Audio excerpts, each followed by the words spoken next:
What is going on, everybody? Welcome to the Awesemo.com NFL Marathon Matchup Show, the final one of the regular season. So, as always, appreciate those of you who have stuck with us all 18 weeks from start to finish. It's been a wild ride and a fun one at that. And Matt and I look forward to continuing this one into the postseason. I'm Dave Loughran at Loughy_D, LOUGHY_D for those of you podcast listeners, with Matt Savoca wrapping up the regular season 13-game slate. You can follow him at Draftaholic on Twitter. What's going on, man? It's been a long ride, but we're finally here. Yep, this is the last of the marathon matchups, and I thought I was going to have to bring one of those Camelback, those water bottle backpacks. Should have done it for this last gimmick. one. It's almost merciful that they moved some games to Saturday, some games to Sunday night. They were really thinking of, I'm a Tulsa dog who, you know, if I had that many games, I would say salary-based expectations that he'd be in the hospital with liver problems by the end. Yeah, but thank you guys so much for hanging out with us, for all the kind words throughout the year. Can't say how much that means. And I mean, I can't believe I'm saying this. Someone won $1 million and, you know, goes out on Twitter and thanks a few people. And, you know, I'm included in one of them. I can't tell you how much that means. It's incredible stuff. It's a good feeling, isn't it? It really is. I mean, why else? I mean, this is worth it otherwise. It's a hell of a lot of fun, but it's all worth it when those things happen. No doubt. And hey, that was best ball too. That was the work we did over on the fantasy football channel, which is the inception of the fantasy football channel was for the 2021 season. So I'd call that a win too, Matt. Oh, absolutely. And we have huge plans for that channel over there too, as we get into 2022. So excited for the road ahead. Thanks for being here as we had an awesome season, and let's dig into it. Big slate anyway. Yeah. And hey, hit that thumbs up if you haven't done so yet. It means a lot to us, and it helps us keep the lights on around here. Sounds crazy, right? Like, oh, the thumbs up button helps us keep the lights on. In all seriousness, you know, if you like this content, you want to see more, and you appreciate it, all the free content we put out here on the YouTubes, it does. It helps us greatly. It helps us keep moving, and obviously helps us get people over to the website as well, where I think you'll love all of the tools. Which, by the way, free stuff over at the site today. Ownership rankings for NBA, NHL player projections, both free. You don't need an account or anything. You don't even need to sign up if you want to check that out. But yeah, thanks for getting us to 70,000 subs. We're at 70,300 now. And if you want to join the channel, you want to become one of our valued, greatly valued members around here, our cherished Team Awesemo people, get those badges that you see. They're different because certain people have been here longer than others, and they improve over time. The custom emojis, the free super chats each month, and always priority shout outs and questions along with our premium Discord members. You can hit that join down below the thumbs up button, of course, after you hit it. Anyway, Matt, what do you say? 13 games. Oh, and by the way, you're right. Very, very, very thoughtful of the NFL to not just completely do us in with all of these Sunday games. I mean, it could have been rough, but now you get a Sunday night game. Now you get 2 Saturday games. You go from what could have been a 16-game slate to 13, and it's a little bit more palatable now. It's a little bit more easy to digest. So it makes me feel a little better going into this one. We might not go till 6 p.m. We might not. And you know what? Some of these totals are super low, super low. So if you feel strongly about games that are in the quote unquote second tier this week, they're in the usual third tier of game totals. So I'm excited to dig into these, but some we can certainly move a little bit faster than others. No doubt. And yes, Steven, I did see the Antonio Brown stuff. I honestly feel bad for the guy at this point. I mean, and then he's posting stuff about his trainer, and I guess he's posting that seemingly thinking it's an indictment upon his trainer. But to me, it looked like his trainer, you know, went by the books and said, hey, listen, you know, whatever you need back, I got you. So the whole situation, Matt, it really is at this point. It honestly is sad. Listen, I joke about a lot of things, but I worked at a dual diagnosis drug and alcohol treatment facility for years, working with adolescents, inpatient from 14 to 18 years old. And a lot of those kids, man, you see some shit when it comes to psychological stuff. And as easy it is to look at them and go, and most people just know me as this brash person that doesn't care about anything, which is largely true. But when you start to see stuff like this and just like the complete disintegration of rational thinking, it certainly makes you feel a different way. That's all I'm going to say. Well, I actually genuinely really appreciate your opinion on this. I don't think you're someone just spewing, and it is impossible to diagnose someone from afar, but this is kind of ridiculous at this point when it comes to Antonio Brown and all this stuff. I certainly don't love to talk about this stuff because it's outside the realm of fantasy football, but at the same time, like, I've never seen anything like that in regards to that Jets Buccaneers game last week. And it's definitely worth talking about. We'll certainly get into the implications and how it affects Tampa Bay moving forward here. But I think the easiest thing we can all say is hope the help that he needs is available to him and he's willing to accept it. Your camera looks good, though. Hey, thank you. Thank you. Press the upgrade button on that recently. Yeah, looking good, man. Looking good. All right, let's make this happen. 13 games to hit on here. And there is one game with a total over 45 points on the entire 13-game slate. So, yeah, let's have some fun. Kick it off with Green Bay and Detroit. The Green Bay Packers are 4-point favorites because Matt LaFleur said it'll all be based on feel, depending on when he or if he removes his starters from this game. So as of now, we have to assume that Aaron Rodgers is going to start and the starters are going to be expected to play in week 18. The problem I have though is this like an MVP thing for Rodgers to play a full game in week 18, or should we expect him to only play a half? What should we be expecting from the running backs? Aaron Jones has been banged up since week 11. This is one of those situations in a week 18 spot or in previous years, week 17, that makes it really difficult to figure anything out. Oh yeah, this is really hard to parse out because we're not just talking about projecting fantasy points and projecting opportunities, which is tough enough on its own. But now we're talking about how much playing time are players going to get, how much coach speak do we have to take into consideration here? And so we got to look at the probabilities and how much does a win or a loss affect teams going forward here? And Green Bay, in terms of what they have to win or lose, they have almost nothing to gain here. They have a basically 99.9% chance of being the number one seed. I know the matchup looks great. And if you were projecting Aaron Rodgers, Aaron Jones, Devontae Adams to have a full workload, they're playing the Detroit Lions, who just gave up 51 points to the Seattle Seahawks last week. It would be great, but if I'm Matt LaFleur, I don't know how you play all these players a full game. Maybe it is a situation where you want to play him in the first quarter or the first half, because he's going for an MVP season in Aaron Rodgers. But I think if Aaron Rodgers sits this game, he might be the MVP as it is. Is it not 100% chance? I thought they already clinched the first round bye. I saw a chart that had 99.9 plus. So I assumed that meant that there was some scenario, but it literally could be that their chart didn't include 100%.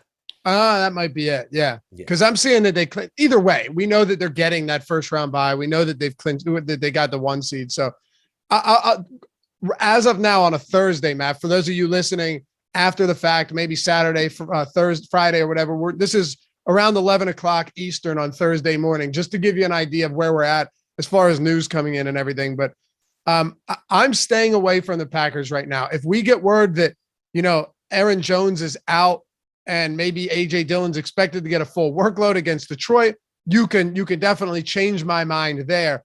But as far as receivers go, do I want to pay the ceiling for Devontae Adams when he's basically the same price as Cooper Kupp, who does have something to play for? It just doesn't seem like a wise situation to do that. I totally agree. And I'm looking at our ownership projections, which literally just got a new run on Awesemo.com 3 minutes ago. And, while this will obviously change throughout the week, we are anticipatorily looking at Aaron Rodgers and Aaron Jones as sit candidates. We have both players under 1% ownership. Obviously, if we hear further that they're going to play more, we'll change that. But, that says a lot going forward here. So I do want to point out, we talked about this before the show, before the mics were hot, but the Rams, Matt, do clinch the NFC West with a win or a tie or an Arizona loss or a tie. So I only point that out to say, even if Devontae Adams is starting, but we're still uncertain how much run he's going to get, give me Cooper Kupp at the same price. I mean, yeah, you have to. Absolutely. Yep. Yeah, Absolutely. Especially with the way that San Francisco secondary is grading out with all those injuries. Yeah, we'll no get there, doubt. but And Cubs got some incentives here to break some records. Granted, there'd be an asterisk next to it, given that it's an 18 game or 17 game season, but it would still be pretty cool. I want to see him get 2,000 yards. He needs like 172 or something. So it's tough, but wait till we get to that game. And I take you on over to Odd Shopper and let you see what that receiving yards prop is and where we've got him projected for week 18. It's nuts. We'll get there momentarily, but with Detroit, Jared Goff's questionable. We've had Tim Boyle start back-to-back games. The one real constant each and every week since the middle of November has been Amon-Ra St. Brown. Matt, this guy's got double-digit targets, 8+ receptions in 5 straight games now, 3 of which Goff started, 2 of which were started by Boyle. He's scored in 4 of 5 games. He had that game-winning touchdown to walk it off against Minnesota to get their first win of the year. He truly has been spectacular. What do you do with a guy like St. Brown this week, who has been the focal point of the offense through and through for over a month now? yeah, it's like if you're hitting with Tim Boyle on this Detroit Lions offense, Twice. It's like you had my attention, now you have my curiosity. Because Amon-Ra St. Brown, I get it. He's now wide receiver 12 in salary. So you kind of missed the boat. You missed that ride getting to the top of the salary pool. But I think you could play him. When you look at projections compared to salary-based expectations, it's not phenomenal, but you're still seeing him in the optimal lineup 3.5% of the time. That's right around his ownership. It does look like a negative leverage play, but look, he's got a really solid slot role on a team that really needs to lean on a slot receiver. So I'm looking at a player who has 17 expected DraftKings fantasy points per game and a slate that's kind of missing in terms of mid-tier wide receivers. I think you could play him. Sorry, Anthony Marcus said what AB did wasn't that bad. Y'all are gassing it. Have you been paying attention to the Antonio Brown saga over the past 3 years or 2, or however long? Come on, man. To downplay just the antics because he somehow remained dormant. These behaviors remain dormant for 8 months or a year or whatever, doesn't necessarily take away from the fact that it always ends up being something again. That's all. I mean, he threw his shit into the stands and sat in the end zone doing jumping jacks. Come on, Anthony. You know. Do you like anything else for Detroit, Matt? Because for me, it's Amon-Ra St. Brown, and I don't think he's an essential piece just because his price is coming up considerably, and Jared Goff is questionable. But that's really it for me. After seeing what we saw Dan Campbell do, utilizing DeAndre Swift pretty minimally in his return, I don't really know what to do with the backfield either, and I'm not really looking forward to targeting a split for one of the lowest scoring offenses in the league. Yeah, that wasn't fun seeing last week. DeAndre Swift technically active, 57% of snaps, 18% of the rush attempts for Detroit is not going to be good enough for anybody in fantasy football, no matter how talented you are. I hope we see more usage for DeAndre Swift, but maybe they just end up riding out the season with Jamal Williams here. Jamal Williams is running back 40 this week on the slate, 4,800 on DraftKings, and he's averaged 13.7 expected DraftKings fantasy points. We honestly have both players right now based on their projections as values compared to salary. I think you can go because of the popularity of Amon-Ra St. Brown. I don't think it's unreasonable to play these other wide receivers, but you're talking about large field tournaments for players like Josh Reynolds or somebody like that. So for me, maybe in large fields, Josh Reynolds or Swift, but other than that, it's just St. Brown. So, and Steven, I think he could have been injured too. Don't get me wrong. I'm not saying I'm not putting all the blame on AB. I'm just saying that there's more. There's a lot beneath the surface there as well.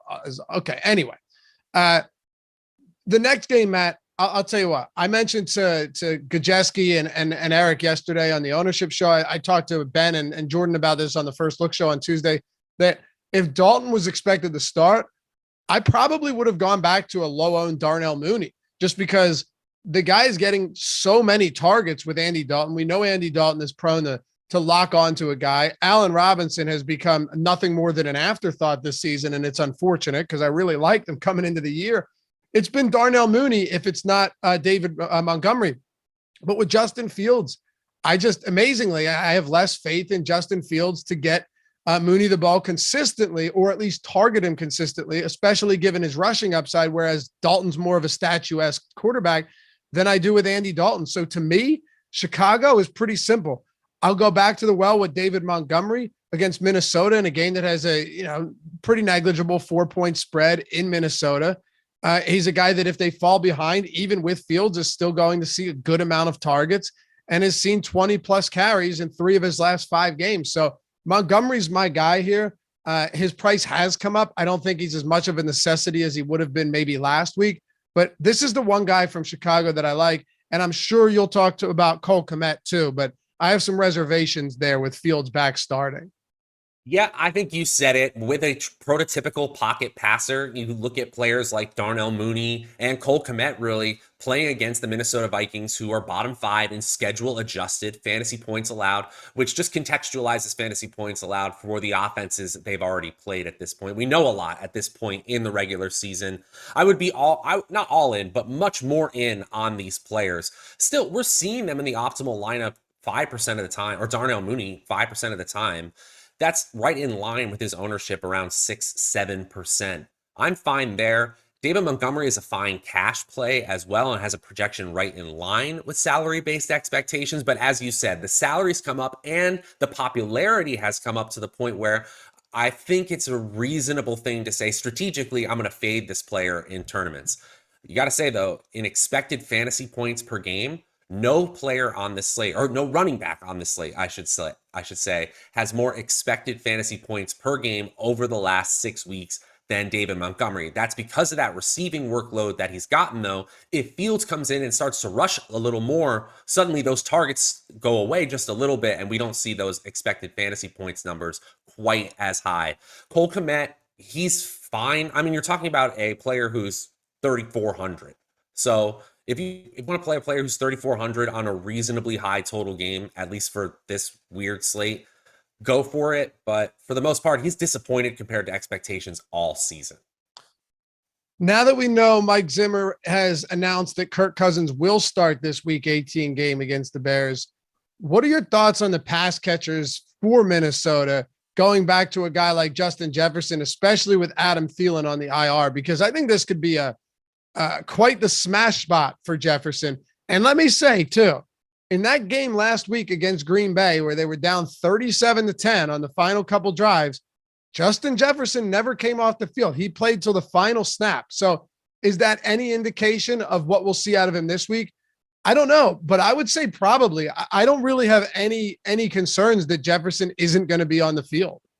Yeah, and didn't Dalvin Cook come into his press conference yesterday with something like wearing a shirt saying he was going to go all in for this week no matter what? And so you hope that kind of permeates to the rest of the team, and they're going all in on a meaningless game here while they're 7-9, looking to go 8-9 to finish the season.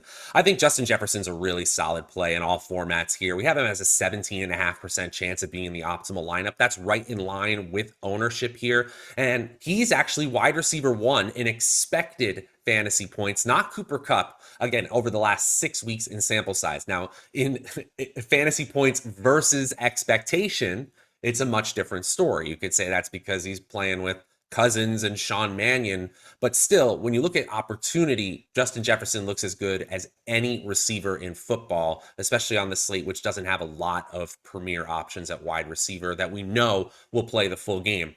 The Bears have been tougher against the pass in the second half of the season. Right now, they rank top 10 in schedule adjusted fantasy points allowed to opposing offenses, and they're easier to run against. But Justin Jefferson gets wide open. I don't think they have a single player in that secondary who can cover Jefferson one-on-one. So I still think you can project enough workload to say he's a valuable option at 8,100 on DraftKings. Do you like Dalvin Cook here? I think you'd say you do. Okay, I think running so back too. 7,800. I think you could easily see 25 opportunities to close out the season here with like targets of like 5 to 7 range here. So he's one of my favorites. Again, we have projections for him and Jefferson ahead of salary-based expectation. I like Jefferson and Cook quite a bit. You get Cousins back. It really makes things a little bit easier to know where the ball's going to go. So this is a really concentrated offense. That's what I like. Unless Alexander Mattison ends up getting a lot of work here, you're looking at a lot of Jefferson, looking at a lot of Cook, and then maybe a little bit of Tyler Conklin and some KJ Osborne. But yeah, those two guys, I think you could see a really extensive workload from them this week in a game where they should win at home. So two guys I like a lot heading into week 18. Now, if you get away from this game and we start talking about Indy and Jacksonville, this is where things start to get a little bit ugly. The Indianapolis Colts are 15.5-point favorites, 44-point total. Jacksonville is essentially just given up on the season. It's dreadful watching this team. There is already a potential protest. Well, I don't know if you've seen this, but a lot of the fans, are thinking about coming to the game dressed up as clowns to protest. Who are they protesting? Is it the G? It's not the G. It might be the GM. Yeah, that they're keeping, right? Trent Baalke, is that his name? I'm not sure. I just know you might see a lot of clown faces in Jacksonville to close out the season. I mean, it has gotten really bad there. There's really no redeeming qualities anymore outside of you have a young quarterback that hopefully gets better that you drafted number 1 overall. But with the Colts, I would be hard pressed to think there's no way, or that they don't rout Jacksonville, given the spread, given their ability to run the ball down their throats. So with Jonathan Taylor and Michael Pittman, those are the two guys worth talking about most, but Taylor's also pretty expensive. So do we get there and sacrifice quality talent elsewhere?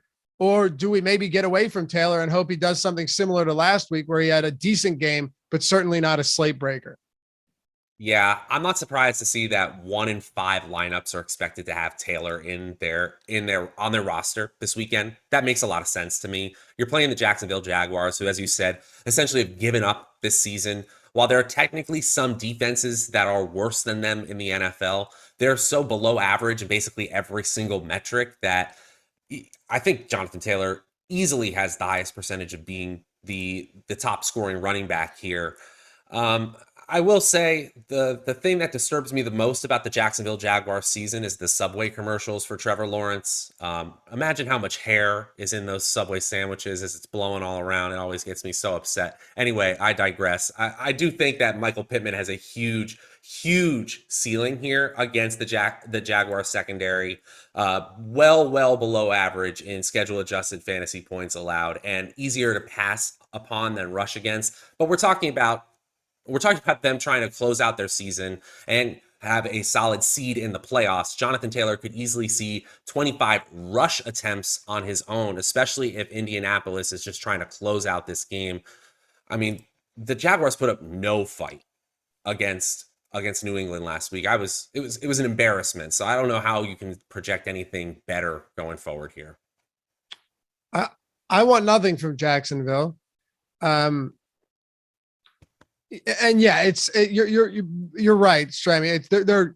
They're protesting Khan because they want him to get rid of the GM. That's what it is. But with Jacksonville, I want nothing. We can try and make arguments for why it would be wise, but I don't really see. I don't see any silver lining here. Like, you want to go to Ogunbowale? Fine, okay, fine. Maybe he gets a decent enough workload there. But there's going to be plenty of 5K running backs that are just in better spots that don't have near non-existent implied team totals, right? Like, they're at 14 and a 14-point implied total. I don't see it. I mean, Trevor Lawrence has thrown one touchdown over the last 7 weeks or something. I'm not really in the business of trying to I'm not in the business. Actually, 1 touchdown, 2 touchdowns since week 9. That's 9 games against 2 touchdowns. Yeah, it's awful. I'm good. I'm good on the Jags, Matt. Dario Ogunbowale is one of those players where our tools are definitely going to tell us to lean into that uncertainty, just because there are only so many players at the running back position that we can project for the level of volume that we can Ogunbowale, considering the game script here. His chance of being in the optimal lineup is it's less than 10%, but it's way more than his projected ownership right now in the 3 to 5% range. That doesn't mean he's a good play all of a sudden. It just means he has a 7 to 10% chance of hitting. I don't think that's happening. That's far, far from the most likely outcome here. But you are right. And you pointed to the tools. You are right. Like, is he probably a reasonable play? Yes. So I don't want to go too hard on Dario Ogunbowale, because if he gets the passing upside and they do give him the bulk of the receiving work with Robinson out and basically having nobody else in this backfield, I get it. I do. But he is a middling play at best, even if he's a reasonable one, according to our boom bust tools and ownership. That's what you're saying, right? Absolutely. Absolutely. And it's kind of the same thing on the wide receiver side. Marvin Jones has gotten 19 targets over his last 2 games, including 4 in the red zone. You kind of take that volume on any team. It's just worth way less when it's Trevor Lawrence's targets on this Jacksonville Jaguars offense. For sure. And questions about, does Indy pull Taylor early if they're up big, or let him try for the record? There's no real record here, though, because and then I know you corrected yourself. You said for 2,000. I don't know. It's tough because that's a lot of yards. First of all, he needs like 266 yards or something to get there. Now, granted, if you look at the last game of the season last year for Jonathan Taylor, it was against this same Jacksonville Jaguars team, and he went for 253 and 2 on 30 carries. So that's pretty good. But I don't know. It's a reasonable question. Do they pull him early if they're up by a ton? Maybe, but it's really, I'm not willing to try and project that. I'm not willing to try and do that, because once we start, like, we have the spread, but once we're projecting them sitting guys because they're already up by a certain amount of points, that just gets into kind of uncharted territory where you're not going to do yourself any favors trying to do that with a bunch of teams. So, right. How did they get there? Why are they so far ahead? Of course. The odds are probably because Jonathan Taylor went exactly nuts. Right. So maybe, right. So exactly. That's the thing. So even if they do sit him early, is it because he has 200 yards and 2 touchdowns? I don't know. Nobody knows. What I would say is if you like Jonathan Taylor and there's no reason not to, you just play him. But yeah, Matt, I expect a heavy dose of Jonathan Taylor this week. The Raiders defense has been playing better lately, particularly the run defense. So it's not a shock to see that last week he didn't have a huge game, but mind you, he still averaged 5.4 yards per attempt in that game. It was still solid. So yeah, it should be an explosive game from Taylor here. Do you have any interest in maybe being a little bit different and going with a Pittman, Michael Pittman here, or is this mostly Jonathan Taylor for you? Oh, I have no problem going to Michael Pittman. 5,900 on DraftKings. You're outside the top 15 wide receivers. You know that you have 30-point upside. He's literally already done it this season. So Pittman's pretty solid in expected fantasy points for a run-first team. 15 expected DraftKings fantasy points, ranks, just had 13th among wide receivers on this slate. So that's pretty solid, even if he's been a little bit below expectation during that same span. As we said, Jacksonville is bad all over the field. If for some reason they're able to sell out to stop Jonathan Taylor and are successful in doing so, you'll see Carson Wentz pull up and take some deep shots, and then Pittman would be the main beneficiary there. He's in the optimal lineup 11% of the time right now in our latest sims. Tennessee and Houston. Let's get to another one here that has blowout potential written all over it. I will say, though, if there's one team that Ben calls him a random number generator, and he's right to a certain extent, that just will surprise you, good and bad, like that win against San Francisco, or a loss earlier in the season to this same Houston team where Tannehill got picked 4 times, or a loss to the New York Jets, that would be the Tennessee Titans. Very, very strange season from the Titans, who, as it stands, if they win, all they have to do to clinch the number 1 seed is win. Okay. That's all they have to do to clinch that first round bye is win. So yes, of course I expect Tennessee to get this win, but I will say, unlike Jacksonville, Houston has actually been somewhat, they have a pulse offensively. Davis Mills has improved. Brandon Cooks has been very good. This is a the wide receiver, I think 15 this year. He's played really well. As I said yesterday, one of the more unheralded players in the game, and I'll stand by that. 1,000-yard receiver again every year, even though he's had good quarterbacks. He did it with Tyrod Taylor and Davis Mills, eclipsed 1,000 yards, 30+% target share. So I do think that somebody like Brandon Cooks is still very much in play in a game like this, especially as big dogs, where he's going to get 30+% of looks almost every single week. And then on the other side, it's AJ Brown for me. And while Derrick Henry is expected to come off the IR sooner than later, he's been designated for return. He is a quote, and I quote, long shot to play this week.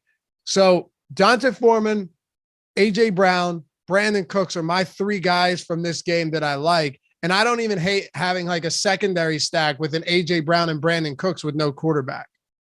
I think you summed this up very, very nicely here, because Houston as a defense, they're still a team that we're going to be picking on consistently, and we'll probably be doing that going into next season as well. They are now ranked dead last in PFF's team defensive grades. Congratulations, Jets. You are now 31st for the first time, I believe, all season. In schedule-adjusted fantasy points allowed, they're still, well below average, but they're not quite at that bottom three level that they are in PFF grades. So there's something that the charters are seeing over the film grinders that the analytics aren't necessarily having play out. I still think D'Onta Foreman gets the requisite touches to dominate here against a bad Houston defense here. 5,700. He looks like one of those value options. We don't have any free squares as of yet at running back. He does look like one of those value options going against a very, very bad defense that we can take advantage of.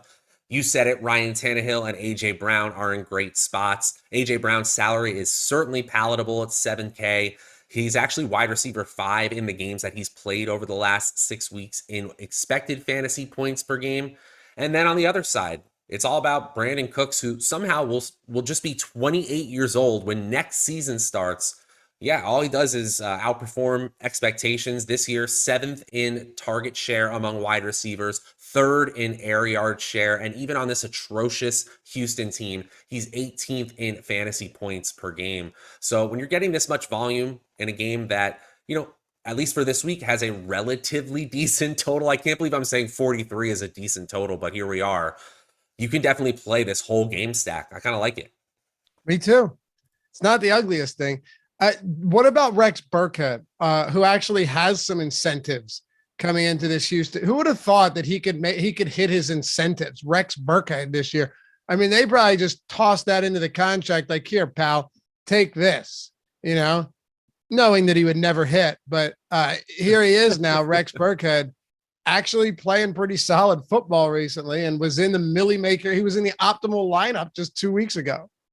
Yeah, and I this is why I love expected fantasy points, because he was in the optimal lineup. 28.9 fantasy points is going to get it done against the Chargers in week 16, but it's still 13.5 expected fantasy points per game, and he's actually performing slightly below expectation on a 6-week sample size. So yes, that's a product of his offense, and I don't think he's a bad player by any means. He's fairly elusive. I mean, in evaded tackles, he's 50th among running backs, but it's still not something that really excites me, even though he's gotten a high fantasy production as of late.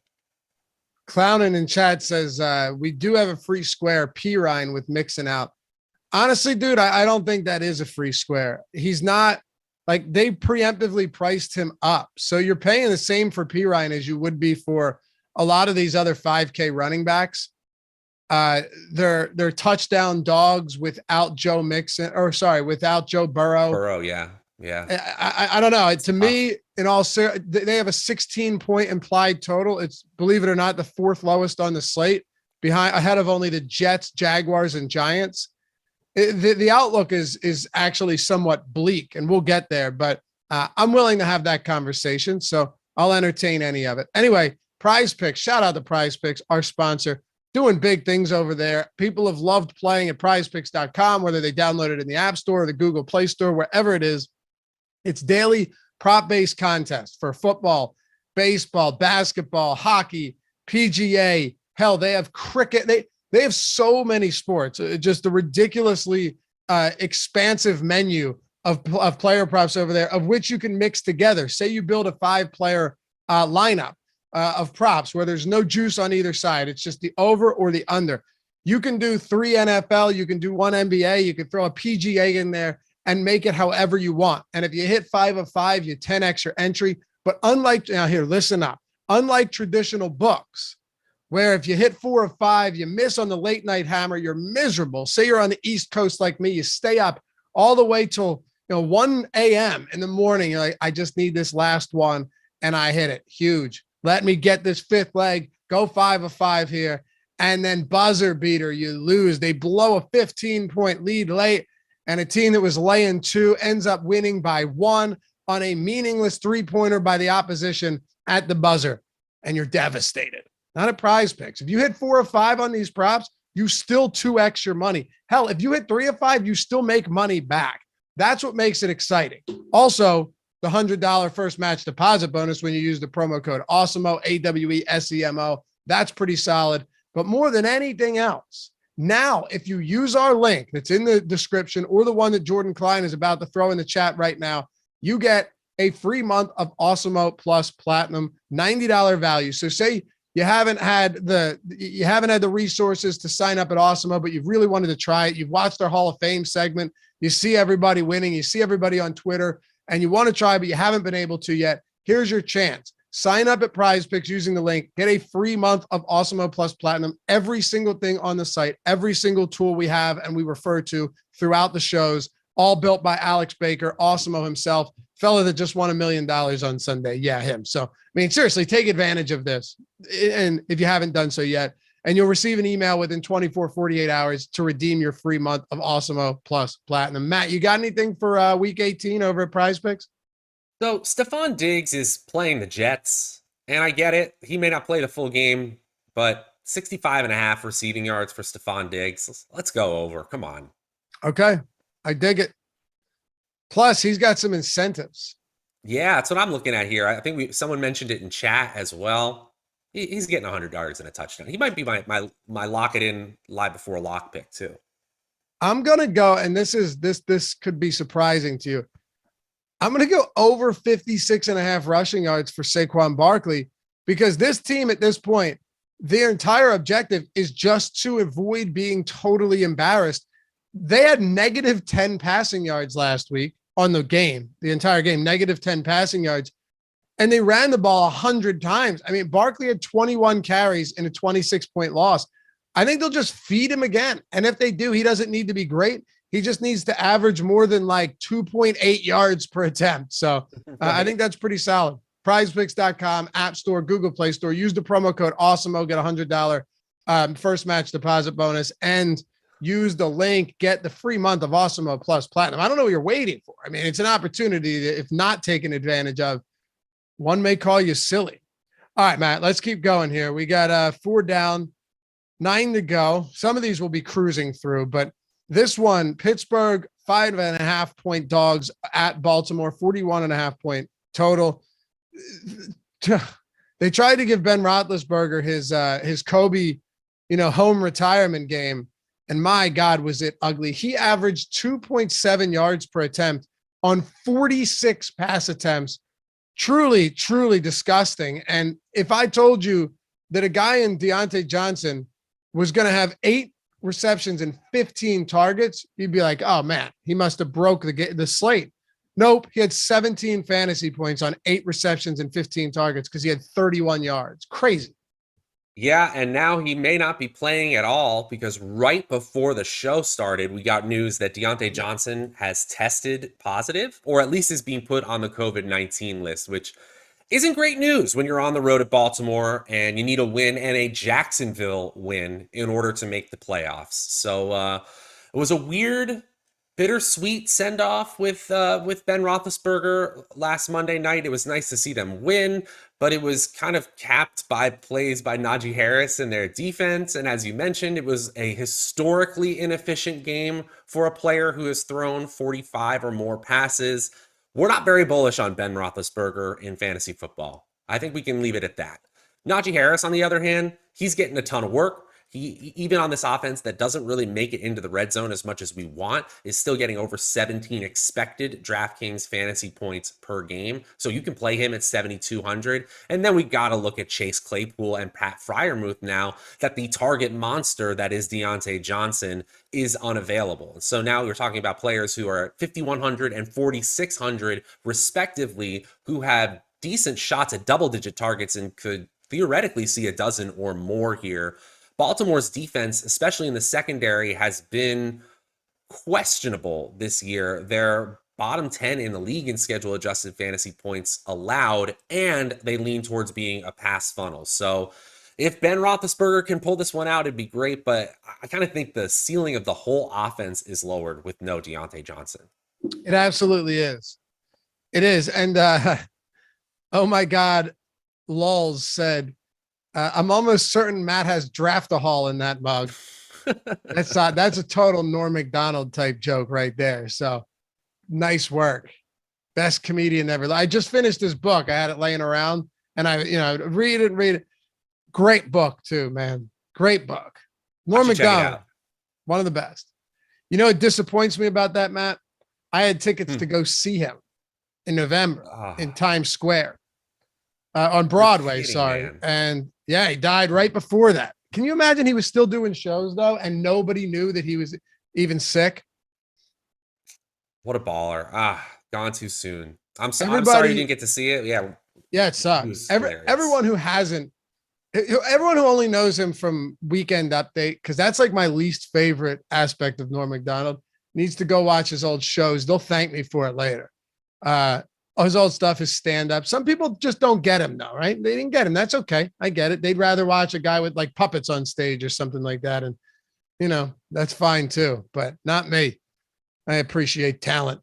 Anyway, I'm with you though, Matt. When it comes to Deontay Johnson, like him, if he's out, this gets ugly. But I will say one thing.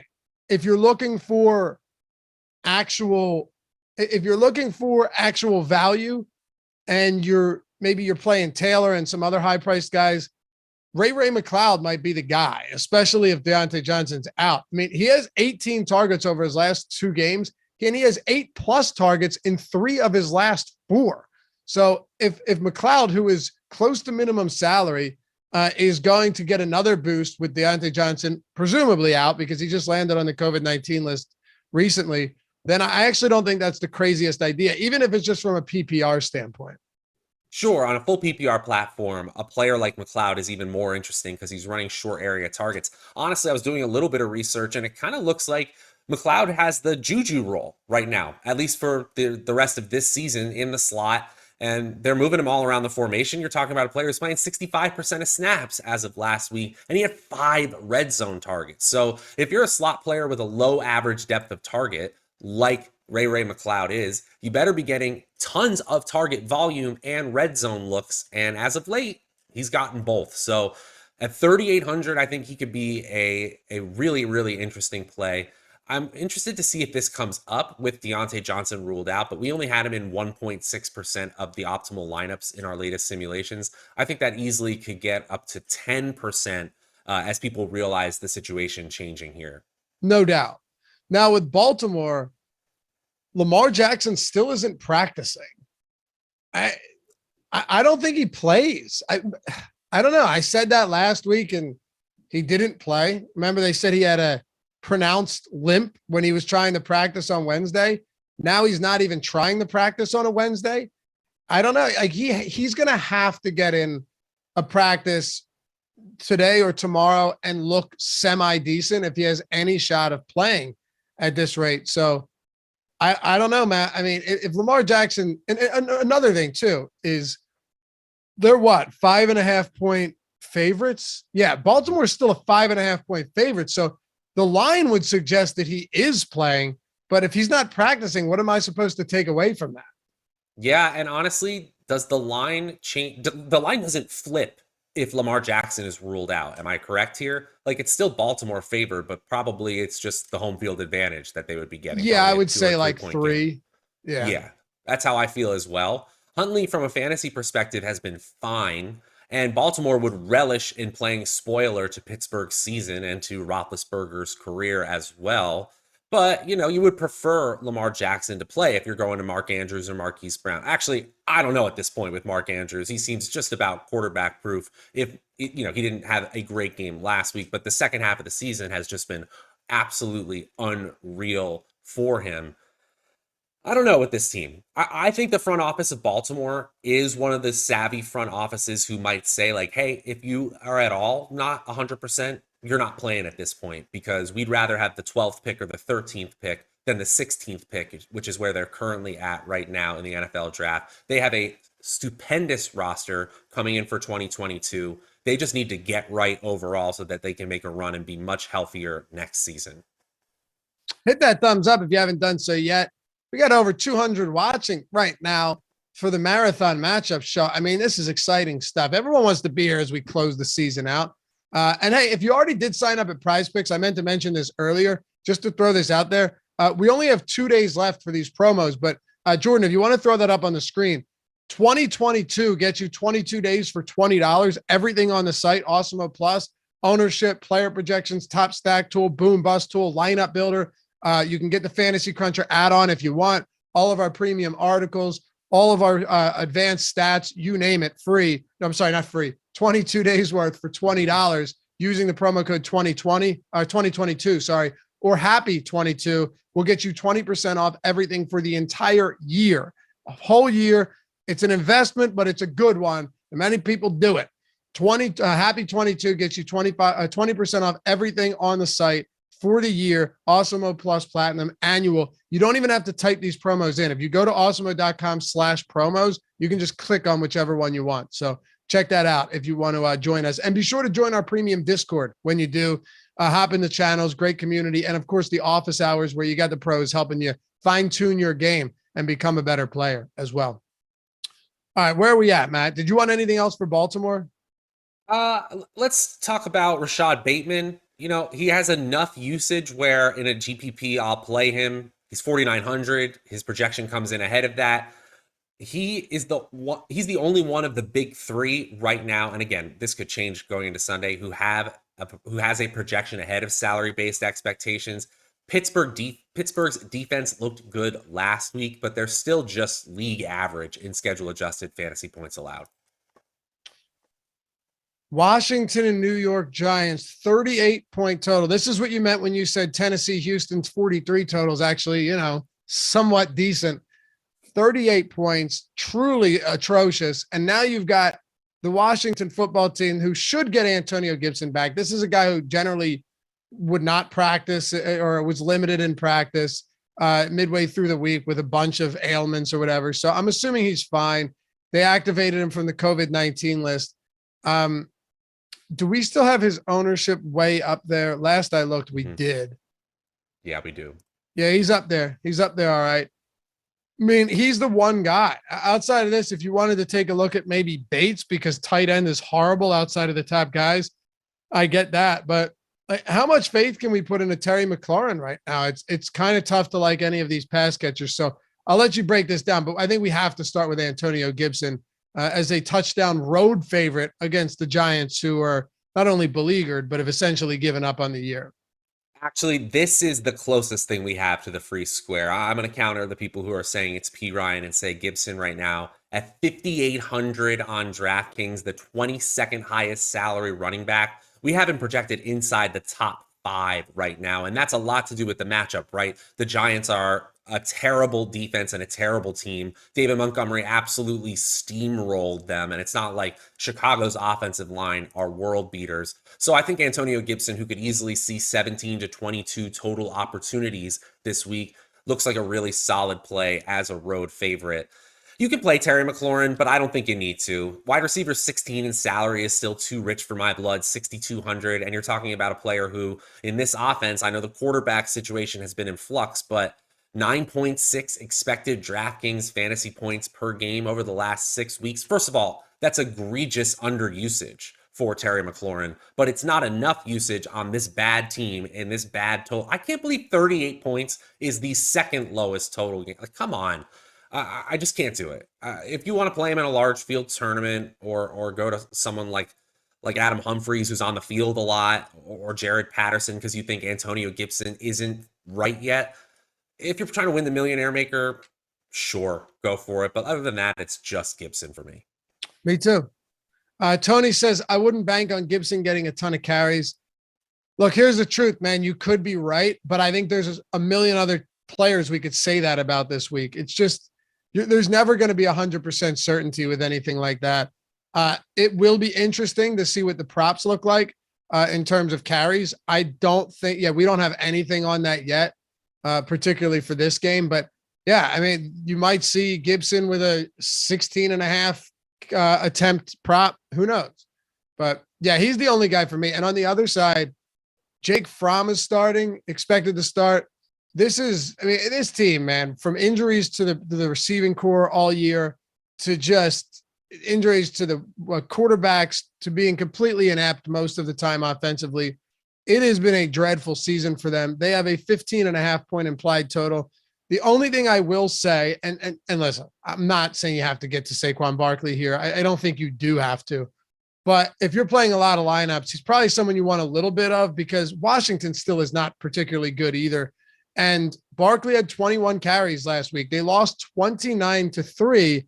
And he clearly doesn't need to be on the field at this point, but he still was. And they still force-fed him the rock. If that is the case, and granted, he played 54% of snaps, but he touched the ball. He played 30 snaps and was targeted or had a carry on 22 of 30. So for however long he's out there, he's probably going to touch the ball. That's the only real silver lining or redeeming quality of this team right now is that they're probably just going to run it to avoid Jake Fromm throwing 4 interceptions in the first half. I think that's the right way of looking at this. And you know what? As you said, that Prize Picks take on Saquon Barkley, and we're kind of bringing it back up here. I looked at his numbers, and you know what? The elusiveness is coming back for Saquon. It's not top 5 like we've seen when he's healthy, but in evaded tackles per touch, he's top 20 in the NFL at a 28.6% clip. In total evaded tackles, despite the absences and the pretty poor showing in the middle of the season, he's top 25 at the position. Same thing with yards created per touch. So I like to see that elusiveness coming back, and then that translates to solid production. He's over 100 total yards for the first time since week 4. So he turns a corner at a very strange time in the Giants season, but you also catch them at a time when they're probably, dare I say, running the clock out on their year. So at 6,100 and only 3.5% expected ownership, I think that actually comes up by Sunday. I'll take some chances in tournaments with Saquon Barkley for sure. That's it though, right? I mean, there's nothing else here. You can't go to this passing game, Matt. Forget it.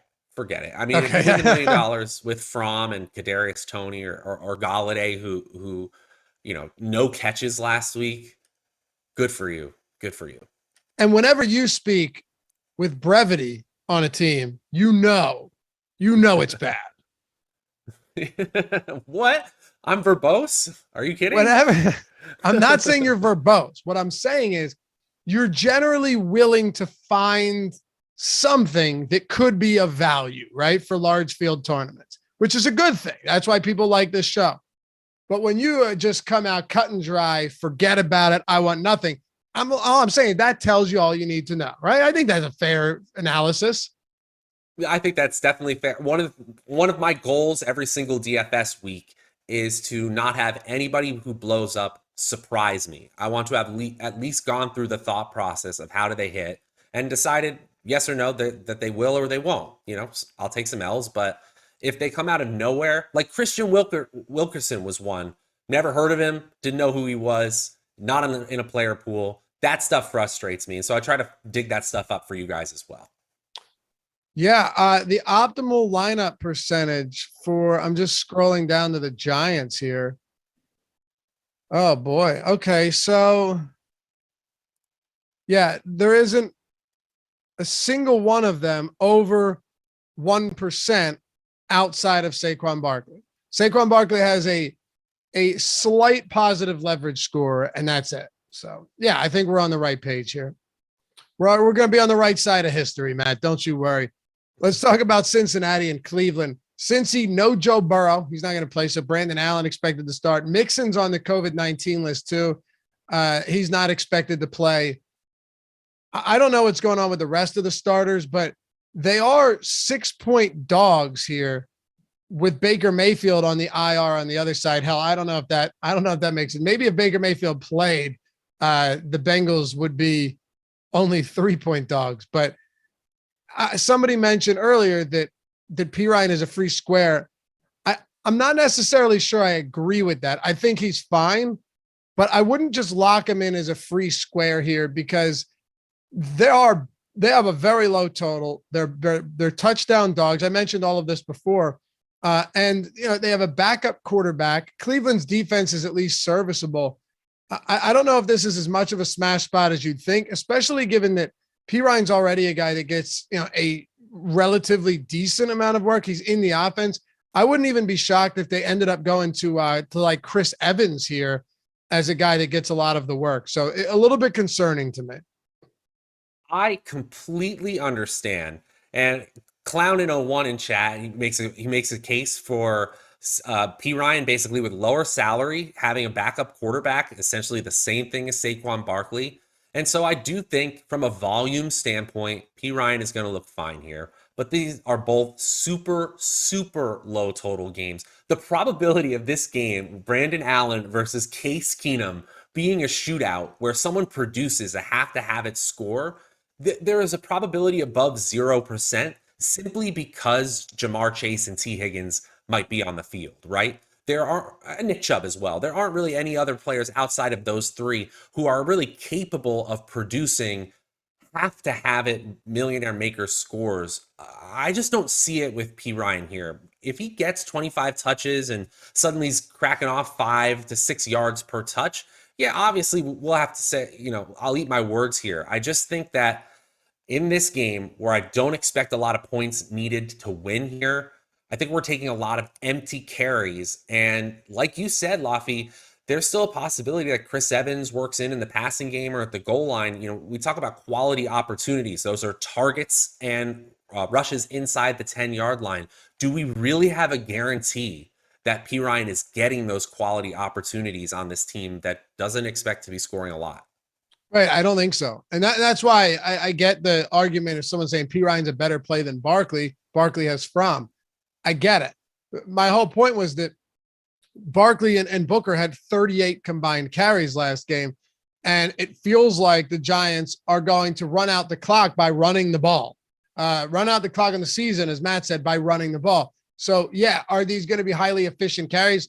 Probably not. But if Barkley, if you're looking at this as a game where he could have another 20 carries, that was the whole point here. But look, I don't think you need to play either of them. If I'm being completely honest with you, I think that's what Clownin just said in chat. Actually, he was like, "Well, we're right about one thing. They're going to help us not win any money." Right. Exactly. Right. Like, I don't even think we need to continue. I don't think you need to play P. Ryan or Barkley. But again, if you want to, both of them are fine. They're fine. They're not like we talked about Ogunbowale earlier. Is he fine? Yeah, he's okay. But none of these guys are priorities. Totally. We're talking about range of outcomes here. We're talking about players who could hit in a tournament sense, not players you must play. We'll always talk about those in a different light. Yep. I mean, Cincinnati in general is a pretty unappealing team this week. I think that's fair to say. Hey, look, Jamar Chase and T. Higgins are awesome players in bad situations this week. We've seen awesome players in bad situations overcome worse. Is it likely? It's not likely at all, especially at their high salaries. And on the other side, Baker Mayfield hits the IR. Again, it's kind of unimportant news at this point. But Nick Chubb, Kareem Hunt, and Dearness Johnson are all questionable right now. Hunt with that ankle was expected to play, didn't play. Nick Chubb's got chest and ribs injury. He got banged up, saw limited work last game as a result. And then Dearness Johnson's on the COVID-19 list. So, yeah, that's rough, man. And no, we're not missing that. You can only fit so many things on the sidebar. Oh, Matt. Yeah, you can only fit. All right, good. Yeah, we're good. Right, Jordan? You have it on there. You just scroll up. Yeah. So with Cleveland, I don't know. I'm curious to see what happens at running back because you want to talk about free squares. I'm telling you right now, this could end up being your free square. if 2 of 3 running backs end up being ruled out. Like if Mayfield, or I'm sorry, if Chubb doesn't play because they're eliminated and Hunt remains out, because what's the point?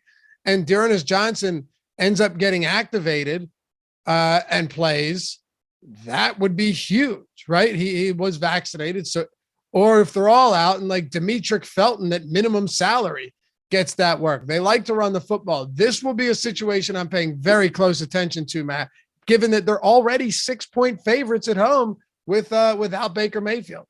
Yeah, actually, that makes sense. If all 3 are out and Demetric Felton somehow becomes the min price free square, that I've seen weirder things, especially the last week of the regular season. Dearness Johnson would actually be more appealing just from a talent standpoint and a situation standpoint. If he's able to get activated, he's 4,800, 40th among running backs on the slate. And you know what's interesting? Even before the whole saga where they said Nick Chubb wasn't injured, and then it definitely turns out he was injured, there was a play in the first half against the Steelers where he broke through the hole and tried to cut outside. And there was this moment. I'm not a grade A film watcher. I leave that to people who are excellent at this, and then I twist the numbers from there. But I saw Nick Chubb run, and I go, that man is not right. He is not near full speed. He usually gets to the edge, and he's breaking off a huge run in this play, and he simply didn't beat the linebacker. And, you know, it's a nice 12 or so yard gain, but just very different than I'm used to seeing. And then sure enough, it turns out he's got a rib. I think he's nicked up in more ways than one. His projection compared to salary-based expectation is fine here, but honestly, I don't think it's in the Browns' best interest to play either of these 2 main backs. I'll take some chances at Dearness Johnson, and I'll also look at Jarvis Landry as well. Yeah, that's where I'm at too. I think Landry's fine, but I really want to see where this backfield, where the dust settles on this backfield coming into Sunday. So that's what do you got there? What are we doing there? I got a sound on my ear pods that they are going out. So I'm going to make sure that I've got a backup pair of headphones so you don't lose me here. Oh, all right. All right. I wasn't sure. I wasn't sure what was the new tech, right? It looked like some drug smoking paraphernalia bag. That's what I thought it was. Wow, just like gonna rip one middle. Right on stream. What was the Air Yards bong rip guy? Where's him when you need him? Yeah, I don't know. Yeah, so pay attention to Cleveland. This could be a spot that opens a lot of things up throughout the day. It could be or throughout the week. Could get interesting, boys. Could get interesting. Seattle, Arizona. We get through the 1 p.m. games on to the 4 p.m. games, Matt. Highest total on the slate, believe it or not, by a wide margin at 48 points. Seattle 6.5 point dogs to Arizona. I mean, the last week, Awesemo just won the Millie with a all-out Seattle onslaught, including Wilson, Lockett, Metcalf, and Rashad Penny. It was crazy. They dropped 50 plus on Detroit, but they come into this touchdown plus dogs on the road against an Arizona team that just quite possibly maybe got off the schneid last week against Dallas. Yeah, really great to see Seattle play that way. We were finally waiting for it. And of course, Boss Man cashes in such a huge way. And interestingly enough, Russell Wilson gets there, Lockett to an extent, Metcalf has a huge game, and Rashad Penny. So that's really cool there. Totally understand why we're seeing such a high total in this game. And with Arizona, I mean, I don't know. I still think they're finding their identity offensively without DeAndre Hopkins, but at least they have the weaponry going into this playoffs run where I feel like they might have to continue to experiment offensively so that this game actually hits or maybe it exceeds its total. Maybe this is one of those weeks where we're just like leaning on the couple of high total games and just ignoring everything else. There are some seriously good weapons in this matchup on both sides. So who do you like most for Seattle? I actually think I want to go back to the well with Rashad Penny. Me too, man. And I mean, over 6 yards a carry, multiple weeks in a row. I know the guy's been injury prone, but at a certain point at 6,500, you're able to outperform that, especially in this high total game. I know the game script may not be perfect. 20.5 implied points for an underdog is still really, really good on this slate. Both Metcalf and Lockett have projections right in line with salary-based expectations. They're in the you can play them range, but Arizona has been fairly good defensively, right in line with league average. So nothing jumps off the page other than the fact that we finally saw them hit. So it's not point chasing, but it doesn't look like a must play either for the passing game. Penny's played exceptionally well lately. I'm kind of happy for the guy. One, because I've kept him around on dynasty teams that I've had for years on end. And two, because this is a dude who's on the last season of his rookie contract. He could not stay healthy. Maybe he will, but he looks good. Remember, Matt, this is a guy that they drafted in the first round and people gasped as it happened. Sure, it was the end of the first round, but he was not projected to go where he did and looked like a bust. Well, I don't know. Maybe by those standards, he still is, but who knows? He doesn't have a lot of mileage on him. I'll tell you that much. I like Rashad Penny this week. I wish he was a little bit more involved in the passing game. That would be nice. But all in all, you get another 20 plus touches from him, especially given how efficient he's been.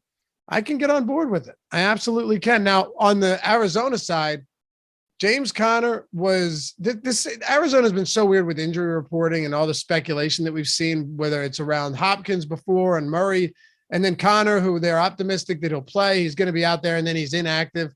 I really don't know what to think. So him and Edmonds are both questionable for this one. Could it be an Eno Benjamin game? Probably not, but another backfield that we have to monitor. If both Conner and Edmonds are in, I don't really want anything to do with either of them. But if Conner sits again, Edmonds for the third straight week becomes a guy that we have to feel pretty good about. Yep, 5,800, a running back 22 in salary. And so you got to say Chase Edmonds at that point, who, has been better in the receiving game, but not nearly as good as Conner at the goal line, would become a pretty good option here. At 5,800 and you're comparing Chase Edmonds, who is a top running back on a top total game, and he's on a home favorite at the same salary as Saquon Barkley. Okay, maybe you got a point about us completely fading Barkley clowning because Chase Edmonds would be a significantly better play. Oh, yeah. Yeah, significantly. I actually think that AJ Green is a solid tournament option here. We've seen Christian Kirk lead the team in targets one week. We've seen Zach Ertz lead the team in targets all in these weeks since DeAndre Hopkins was sidelined for the year.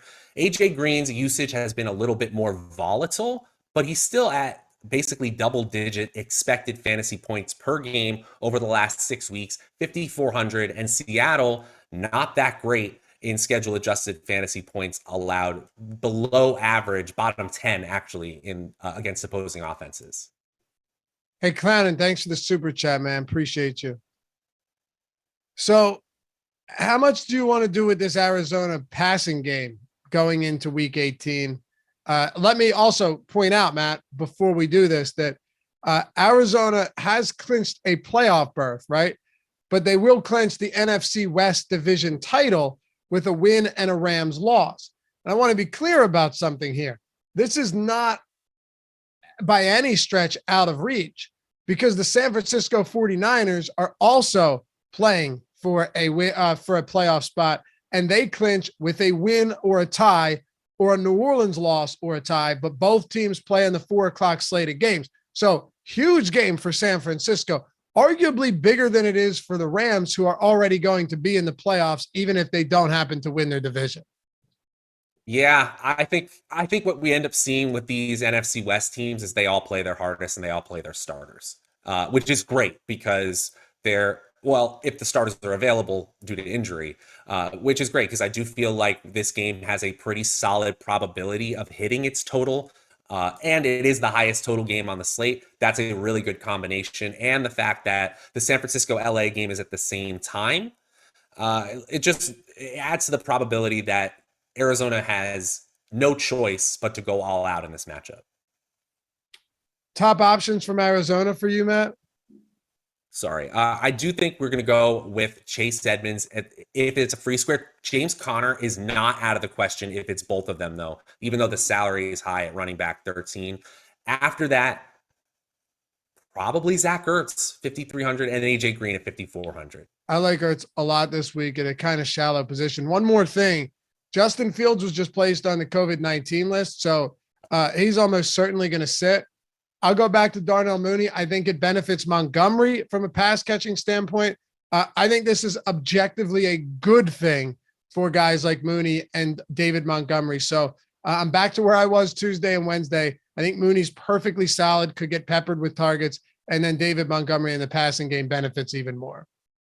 Absolutely. I'm glad we talked about the hypothetical because now it comes to fruition. Yep. This is why we're verbose on this show. Exactly. We leave no stone unturned around here, Matt. That's the way it's got to be done. All right. Next one. It's San Francisco. It's the Rams. And by the way, I did mention it earlier, but for those of you guys tuning in late, NBA ownership rankings and NHL player projections are free today on the site. And if you want to get 22 days of Awesemo plus Platinum for $20, use the promo code 2022 or Happy22 gets you 20% off the entire year. Just go to awesemo.com/promos. You do not need to type it in. All you have to do is click next to the one you want, and we'll get you in on that and join the Discord as well. San Francisco, 4.5-point dogs against the Rams, 44.5-point total. This is a fun game. Rams can clinch the division, right, with a win. And Niners only need a win to get in. Now they can get in otherwise, the Saints could lose. I just gave you everything, but you're trying to win, right? You don't want your fate to be in anyone else's control at this point. So Jimmy Garoppolo turning into limited practice. He's questionable, missed last week. Trey Lance started, and Eli Mitchell's questionable now. That one's crazy because I don't know if they're just limiting him based on his return last week. But man, it's pretty obvious that Kyle Shanahan is completely bought into this guy. No matter how many times he has missed games or left early, every time he returns, nobody has supplanted him as the number one in this backfield. 21 carries in his return, Matt. It's just Mitchell's the guy if he's out there. Yes, sir. And I know it's not the prettiest matchup at this point. They could be coming. I actually think that this game has the highest probability of going over its total. And I think that they could get behind early. And that would mean that the game script naturally moves away from the running backs. But I don't think Kyle Shanahan is moving away from Eli Mitchell. They'll just use him in the passing game. Now, he's been absent for a lot of these weeks, but over the last 6 weeks in the NFL, in the games that he's played, Eli Mitchell has a staggering 20.7 expected DraftKings fantasy points per game. That's number 2 among all running backs. So now we're talking about a player who's going to be between 3 and 5% owned on a game with a high total, with a quarterback coming back in Jimmy Garoppolo, who likes to dump the ball down. I know he's playing on a team with Deebo Samuel and George Kittle, and those players theoretically have higher ceilings. But man, I really like Eli Mitchell at running back 17, 6,000 on DraftKings. Me too. If Garoppolo starts, what do you make of Deebo Samuel or George Kittle? Their salaries are really high. No doubt about it. 6,700, that's tight into. It's going to be tough. You got a player on the other side that you're probably prioritizing salary-wise.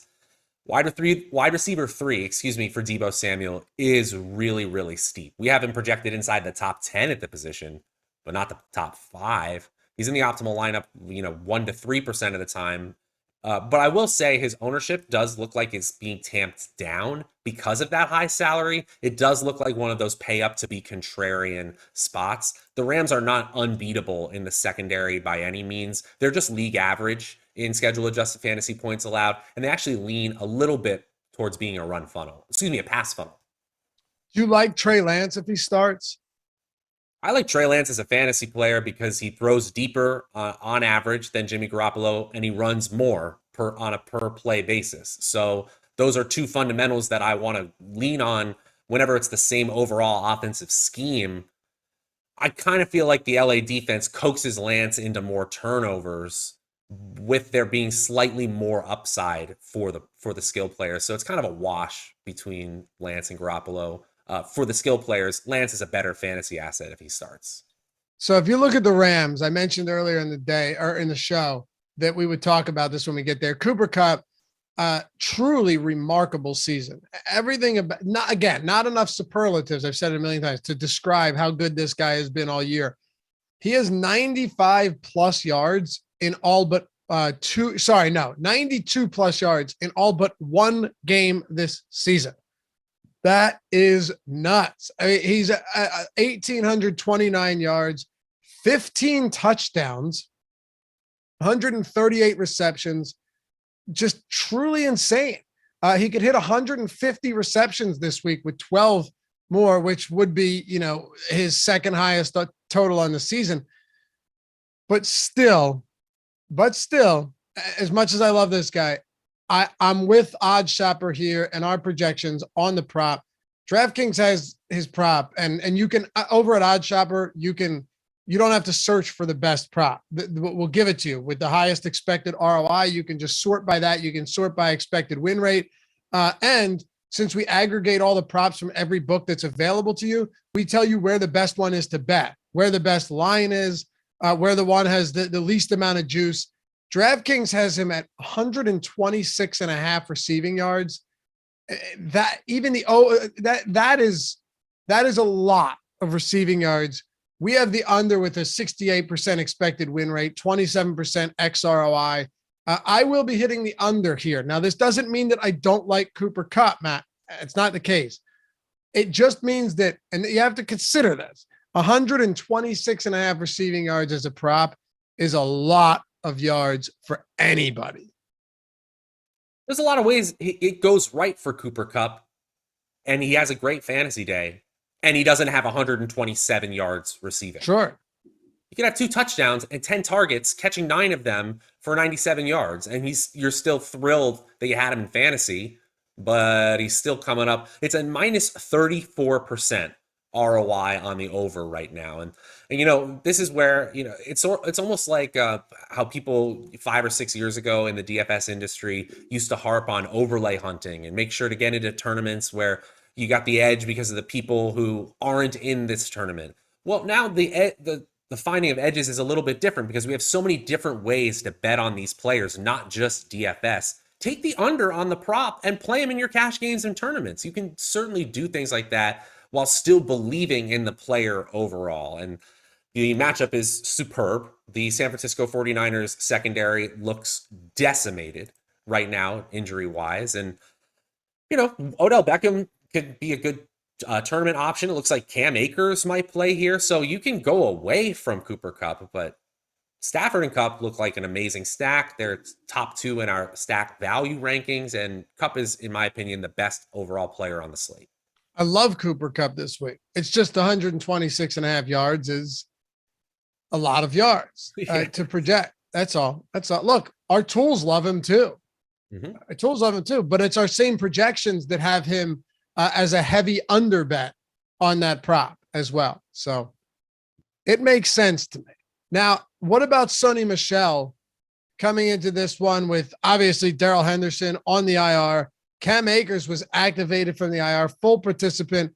It looks like he probably gets in a little bit of work this week. I'm assuming he does. I think he'll be, very limited in his return from a ruptured Achilles, which he suffered less than 6. Really, it was 5.5 months ago. Amazing recovery time. Congratulations to him. That's impressive. But I really like, if you're looking at Sonny Michel, I don't see Akers eating much into that workload in week 18, at least. I think that's fair. They always talked about Akers coming back for a potential playoff run.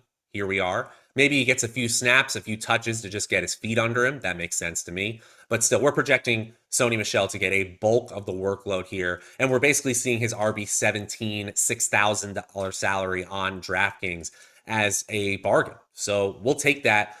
Michel had 24 total opportunities last week. That's after 31 total opportunities the week before, 20 and 21 in the weeks before that. That's enough usage on a high total game, especially one where they're favored, to really like Sonny Michel, even though his expected DraftKings fantasy points sits at just running back 10. But it's still value compared to salary. So I'll absolutely play him this week for sure. Do you like any secondary options here? Odell Beckham, Van Jefferson, Tyler Higbee? I'll play Odell. I don't like his salary as much as I did earlier. 5,800. People are kind of wising up to the situation where he's clearly being looked at in the red zone. I guess if you're looking at projection compared to salary, our favorite is Tyler Higbee at 4,000, but I still think that's a low probability play. We're talking about, maybe a 7 to 10% chance of being in the optimal lineup. All right. Carolina, Tampa Bay, 85 likes. We have 15 to 100, 15 to go before we hit 100. If you haven't done it yet, it just takes a second. If you're on your phone, close out of the chat, tap that thumbs up, helps us greatly, and subscribe to the channel too. If you want to be part of the Awesemo family around this way. Carolina, Tampa Bay, and this Carolina team is just at this point, I mean, they're cooked. 8-point dogs, 41.5 point total. I don't know what we're supposed to make of them at this point, Matt. I can say this much though. They got out to an early start, looked decent against New Orleans, and then finished with 10 points, just completely collapsed upon themselves. DJ Moore, as much as we want to just keep going back to DJ Moore, it's been a constant struggle for this guy. The upside, the ceiling games have not been there, and they can't score points. So yes, Tampa Bay's a pass funnel defense. I get it. I don't know how they're going to run their starters this week. I don't know what that's going to look like. But all in all, I mean, how much faith at this rate can you put into Carolina anywhere, even with DJ Moore? I mean, I have no faith, and I'm still going to be taking shots in tournaments because I can't learn a lesson. Our tools say that Sam Darnold, Chuba Hubbard, if he plays, DJ Moore, Robbie Anderson, they're all values compared to their salaries. I don't know if any of them are going to hit. I know why they're popping. The volume is there. The matchup is good. In terms of schedule adjusted fantasy points allowed, it's the Buccaneers and it's the Bengals, and those two teams are by far the worst of the potential playoff teams in that metric. And like you said, they're a pass funnel. So from the fundamentals, the way I analyze a matchup, Carolina looks decent. Do I think it's going to happen? I mean, no, I've been watching football for the last 17 weeks. I know what this offense looks like. I hear you. And Moore does get the targets. I know Ben talked about that on Tuesday too. Like, the targets are there. I get all of that. And I understand some of these guys being values at their salaries. DJ Moore is reasonably priced. They're a bad offense though, man. I mean, they're really bad. So I don't know. Yeah, the Jets, Chuba Hubbard, real quickly, I think if I'm going anywhere, it would be back to DJ Moore. With Chuba Hubbard, I just have some serious concerns because I have a tough time believing that they're going to be able to get anything going on the ground. Yeah, he had 17 carries last week, but that was against almost equally anemic New Orleans offense. That was ugly in general. And then Amir Abdullah has been getting a lot of the pass catching work with 6 or 4+ targets now in 5 straight games.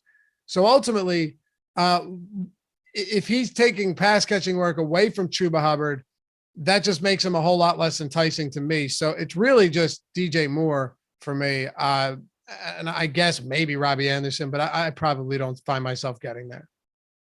It's too painful at this point. You're right. I mean, 4 targets a game for any running back, if you're getting something like 6 to 10 opportunities, even in an average offense, Cordero Patterson, that was his stat line when he was hitting. Obviously, you need to be efficient, but he needs so much to go right. We're talking about Amir Abdullah now, even at 4,700.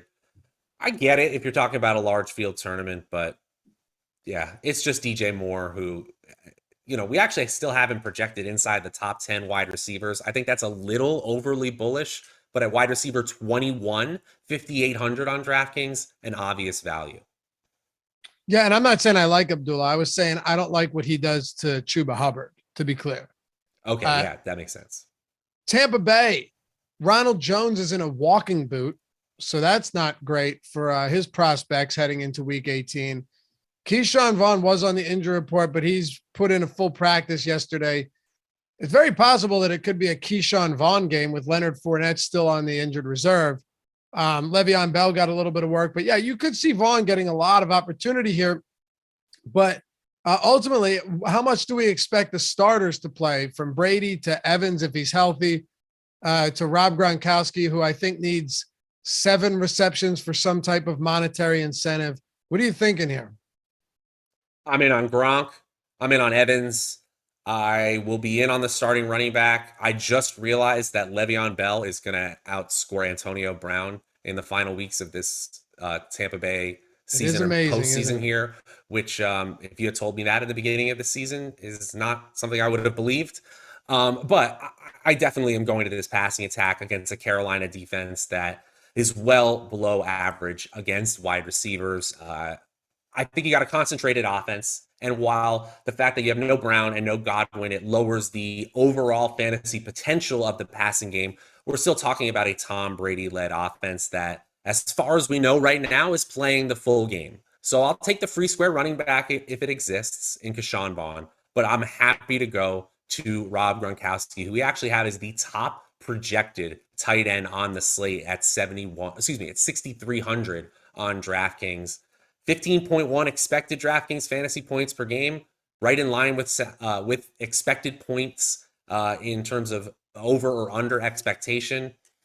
Gronkowski's had a breakout year, or not breakout, a turn back the clock year, I should say.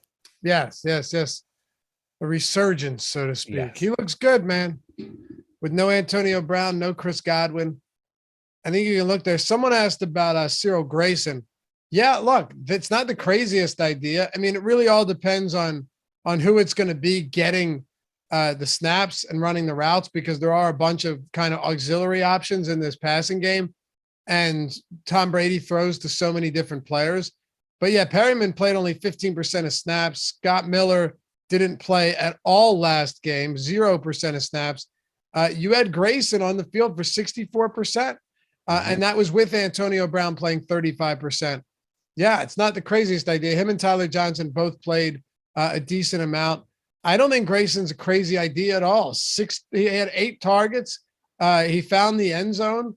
I mean, sure, that's a 1-game sample, but if he's running routes, which he was, a lot of them, he's on the field for over a third of snaps. There's no Antonio Brown. There's no Godwin. Yeah, I think that's perfectly fine, especially if you're looking to stack the Bucks and you don't want to pay a premium on all of these pass catchers. That's one way to make it work. Sure. 100%. I really like 3 5K and under options. And you mentioned 2 of them there. Le'Veon Bell at 5K and Tyler Johnson and Cyril Grayson, 4,200 for Johnson, 4,400 for Grayson. Great low salary access to this high profile offense. Kind of an interesting team. Pay attention to what's going to happen with the Bucks. That's why we got shows coming up too. You know, we got the strategy show tomorrow. We got On the Contrary.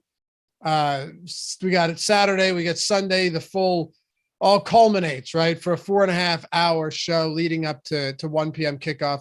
Oh, and don't forget tomorrow, Neil Orfield, Millie Maker winner and showdown extraordinaire. He will be on with me when we break down at 3 p.m. the Saturday slate, 2-game slate. Chiefs, Broncos, Eagles, Cowboys. Should be fun. They're probably going to throw a Millie out at somebody or who, I don't know. It's going to be a lot again. But I love those 2-game slates. We'll be breaking that one down for Saturday. So nowhere else to go if you're looking for content. We got you covered for everything right here. Anything else for Tampa, Matt? I think we covered it. We can move on. All right. Then move on we shall. New York Jets, Buffalo. Jets 16.5-point favorites. They have a lot of question marks heading into this week. Michael Carter, Braxton Berrios, Elijah Mitchell, Jamison Crowder, all of them are questionable Sunday at Buffalo. So I don't really know how to proceed right now outside of this, right? They have a 12.5-point implied total, 12.5 points. I'm not saying just entirely eliminate them from your player pool.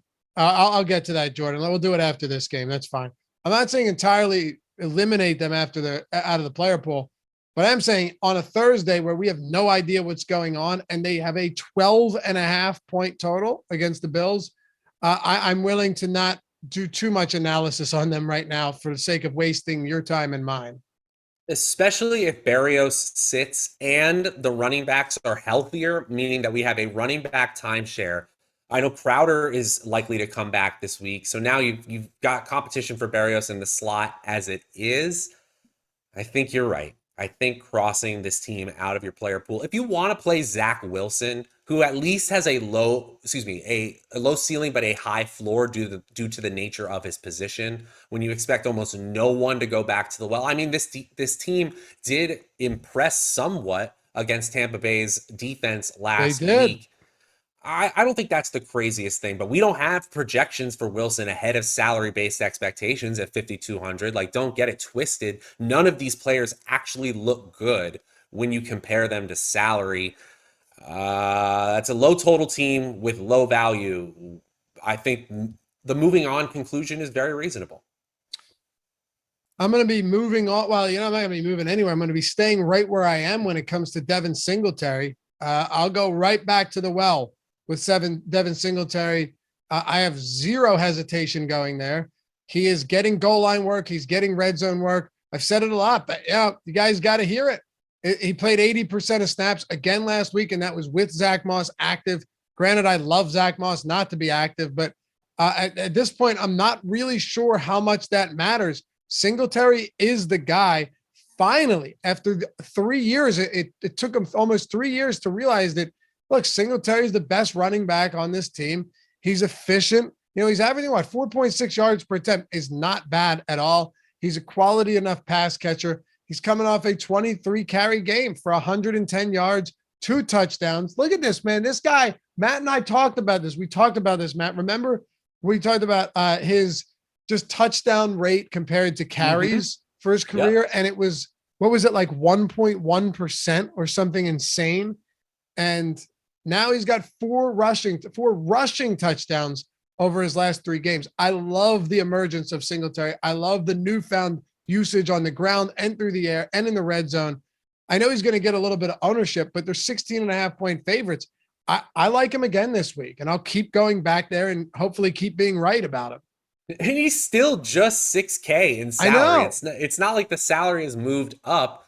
It probably means that people still aren't really willing to play him, even though the volume change has been dramatic. The touches over the last 3 weeks in this backfield, it's basically entirely Singletary's backfield at this point. Yep. 63 touches over the last 3 weeks for Singletary, 9 for Zach Moss, 1 for Matt Breida. And at the goal line, while Josh Allen has scrambled for some touchdowns, Singletary actually didn't run very hot in the first half of that game last week. It was Allen who was scoring on the ground. Still, Singletary's goal line usage has continued to be in an upward trend. I definitely will be getting to the passing game. Josh Allen, Stefan Diggs, Dawson Knox, Gabriel Davis. Give me them all, especially that Allen Diggs stack. But Singletary is the most obvious value here. If you're talking about 5,800 for Saquon Barkley, as we were earlier, or 6K for Devin Singletary. Easy decision. Easy decision. Easy decision, no doubt. Yeah. And we got the Diggs with the incentives too. Look, you want to go anywhere in this passing game as a stack, just go ahead and do it. There isn't really much analysis needed here. They have the highest top stack percentage in our top stack probability, I should say, in our top stack tool. They amazingly still even have some positive leverage here, but they will be popular. If it's Singletary, if it's Allen, I wouldn't even be shocked if like what Alex did last week with that Seattle onslaught. Wouldn't even be shocking if it's a Buffalo onslaught with the passing stack and Singletary that ends up winning these tournaments. So I'm not saying that's really the move to make, but it wouldn't shock me. They could put up huge point totals here. I think they're going to have the ball a lot, all game, 29-point implied total. There's just nothing not to like about them. So fire away at will. Keep an eye on Emmanuel Sanders. He might not play again, but aside from that, no holds barred here. You just play him. Just play him, Matt. That's all I got. Yeah, Cole Beasley, I do want to mention, he is also looking like a really strong value at 4,800, especially on DraftKings. He's one of those players. I was on Sports Map Radio with Eitan Shander, another one of our hosts here, and he asked me off the cuff for a sleeper play. Cole Beasley, of course, I didn't quite say Jamar Chase, but Cole Beasley was my pick. Gets in the end zone last week. Hopefully does so again this week. 2 games to go. And thank you for getting us over 100 likes. Knew we'd get there. Appreciate you guys. Before we do it, let's hit on Hall of Fame. Induct a couple of our favorite friends into this one. and shout them out as we always do, and give away some free months of Awesemo Plus Platinum, because all you got to do is go to awesemo.com/avatar, download the avatar, use it on DraftKings, FanDuel, Yahoo, wherever you want. If you finish top 3 in a field of 5,000 or more, tweet us at Awesemo HOF. Include Matt and myself in those because we enjoy seeing these wins. Get that love on Twitter. Get inducted into the Hall of Fame right here. And also win a free month of Awesemo Plus Platinum, $90 value. And like I've said a million times, even if it's the quarter arcade or the nickel or whatever it is, even if your win is less than the value of the month of Awesemo Plus, if it's top 3 in a field of 5,000 or more, we got you. Or if you're just proud of a win and you hit a big one, even if it doesn't qualify, we'll throw you up here as well, just so everyone can see it. We got to hit on Alex. We're keeping him up here all week. $1 million, Awesemo himself, full out Seattle onslaught. $1 million for the boss man, Alex Baker, and for Felix Castro, but he did it in best ball. I was so stoked to see this. Every time it makes me happy because I know that awesome. It's awesome, and we put a lot of work into the fantasy football product this year and tried to make a push. So it makes me happy to see that somebody with the help of us and some other sharp people around the industry took down $1 million, and that's great. Eric Lindquist, how about that, dude? I didn't see that. I didn't know our boy E. Lindy took down 25K. Let's go. Yeah. All right. Nice job, man. Let's go. That's fantastic. Congrats, man. Yeah, it's a great way to start off 2022. Congrats to our boy Eric, who will be on some shows tonight. Short Gamer TV had an insane week. Almost 400K here. The day before that, it was like 120,000. Just absolutely crushing. He says, I don't know what to say. Thank you guys so much. And then, look at that. This one's fun. Tom JK321. You know who that is? Is that Tommy Kennedy?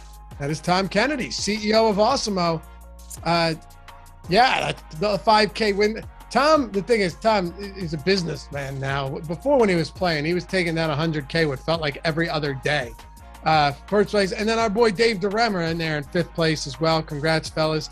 And to close it out, Dave DeRemer with another hefty night, hitting those parlays.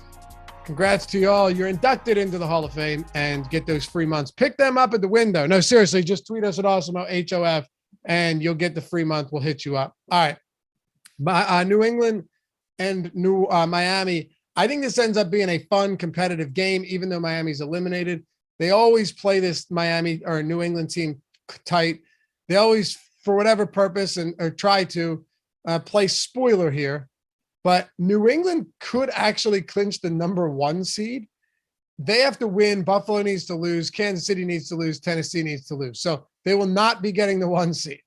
But if they get, so essentially the way I see this is they're getting into the playoffs, right?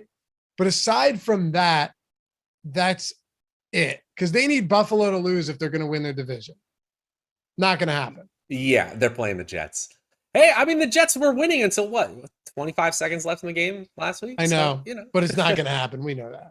We know this. And, New England has been impressive offensively in the sense that I didn't think that 40 to 50 points was in this team's range of outcomes, the way that they like to lean on the rush attack in most games here.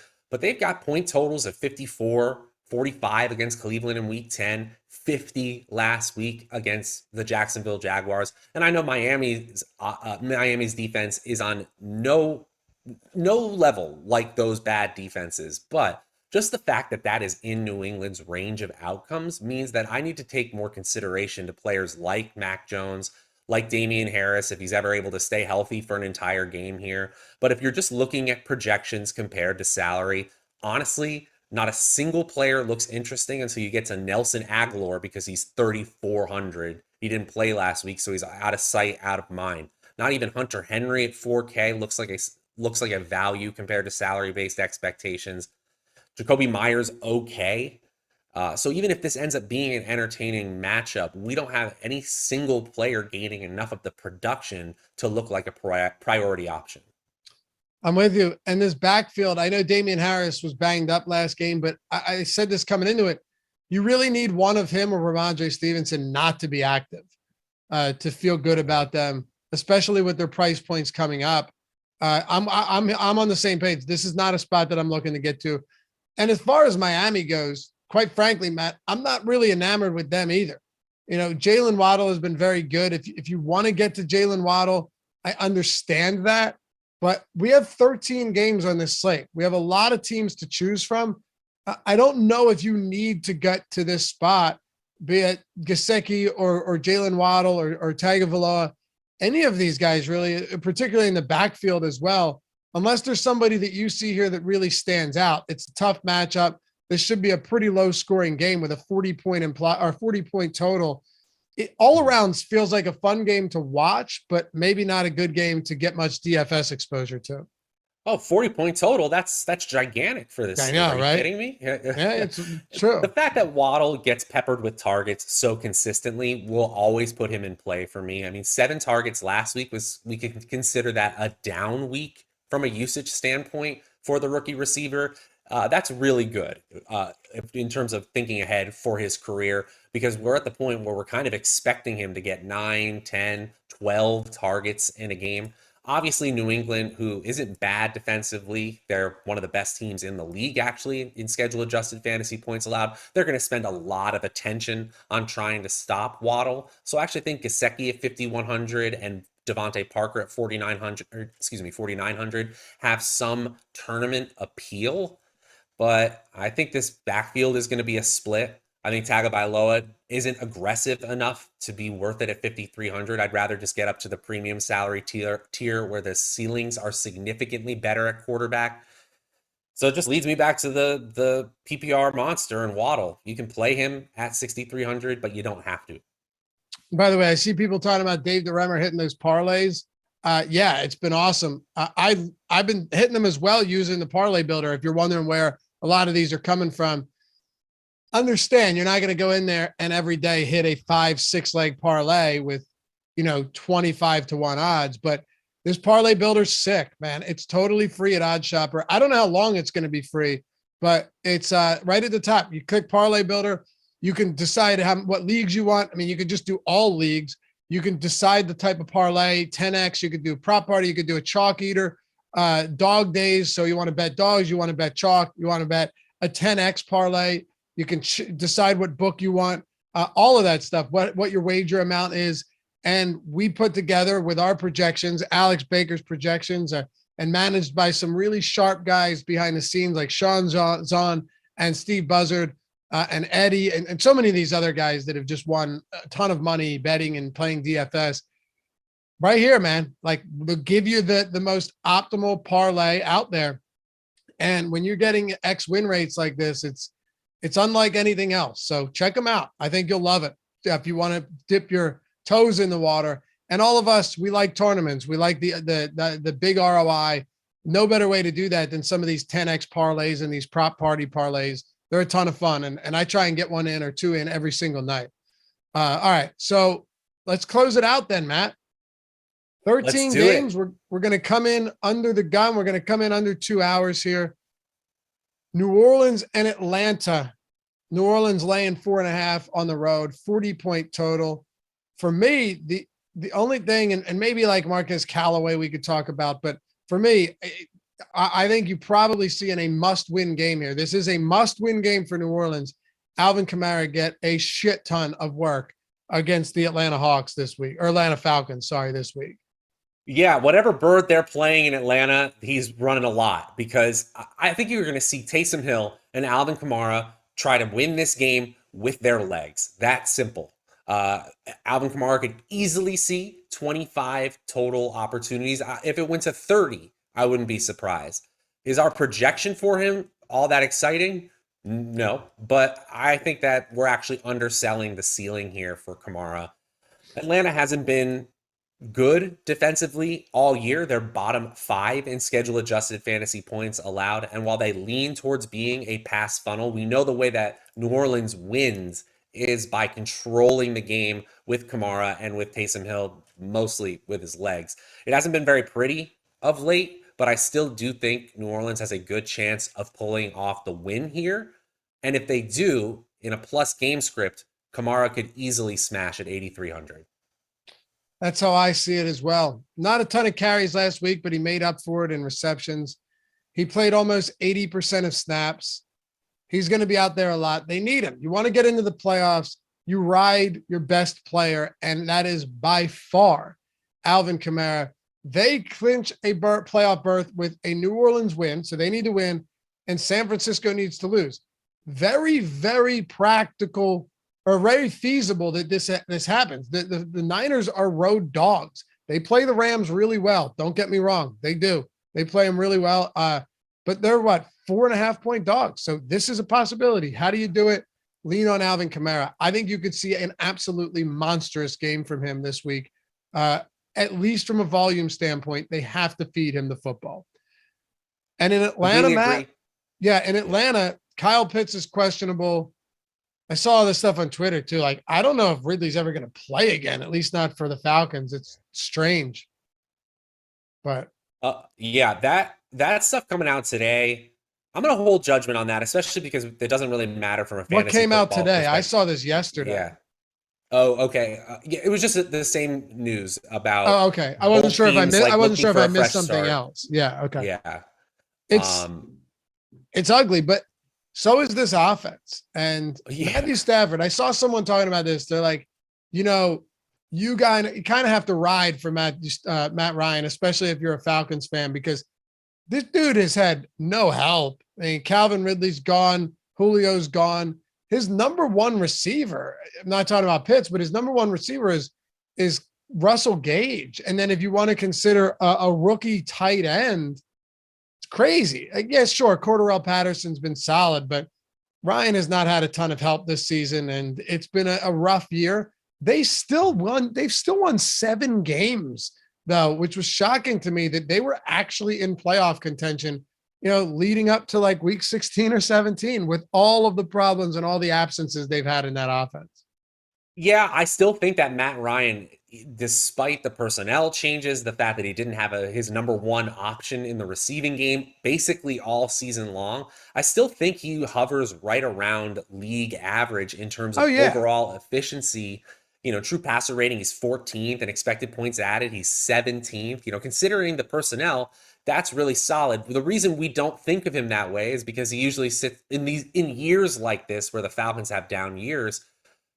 He sits around 27th in fantasy points per game. He's 26th right now. And you make a good point, because every time they do surround him with well above average talent in the skill positions, he responds with epic years. I remember the first year, I think it was like 2012, Tony Gonzalez was in his final years, and Matt Ryan gets them to within a game of the Super Bowl. Then 2016, they revamp with Kyle Shanahan. He gets to the Super Bowl, of course, that 28-3 game. Looking at this game here, I think they'd love to play spoilers. I think they'd love to dump it off to Cordarrelle Patterson and somehow, get back to where he was in midseason form. Patterson's down to 19th among running backs in expected fantasy points per game, and he's now performing below expectation. He was up over 7.5 points above expected at one point this season. The only player we have as a true value compared to salary is Russell Gage, who we somehow have in the top 10 wide receivers in terms of projection. I think that is assuming that Kyle Pitts is not going to play, but I get it. I get why our tools are going there. Who else are you going to throw to if Pitts sits here? Gage could easily be in line for 10 targets. He could be. It's not fun, but he could be. I mean, ultimately, this game has a low total. So do many games on the slate. I still don't, hate getting away from Atlanta, but they're going to have to go somewhere with the football. And maybe it will be Russell Gage at that price point. I think it's totally fine. Let's close out this show with a super chat from our boy Pot Pharma. AK is a pivot from Taylor, Jefferson from Cup, ? Yeah, look, what's the ownership? Let me just see what the discrepancy in ownership here is on Kamara. Where's Kamara coming in at? 7% and Taylor's at 22. Yeah, I mean, obviously I like Taylor over Alvin Kamara, but yeah, I like Alvin Kamara a lot. And then Jefferson over Cup. Anything can happen here. The only difference is that Jefferson's actually projected for more ownership than Cooper Kupp this week, and I love both of them. Debo is my pivot play, my pivot play from Kupp, but I think AK is a really solid pivot from Taylor. I like it. That'll do it for us, Matt. Coming in under the 2 hours, actually quite a bit under because we started a little bit late here today. So it's been a great season, man. We'll be back for the playoffs, but it's been a great regular season. We appreciate you guys. It's been a whole lot of fun. Yeah, it really has, guys. Thank you so much. It's been a blast. Stick with us for the playoffs, and we'll be giving you all the content leading up to this Sunday as well. I'll be back tonight. NBA Deeper Dive, 5:30 p.m. You got NBA Live before lock. You got the Awesemo betting show coming up at 1 p.m. with Eitan Shander and your boy Ben Rasa. Got a ton of stuff. NHL strategy show. Just stick around. Check out the Awesemo Odds channel while you're at it. That's where Ben and Eitan will be residing today.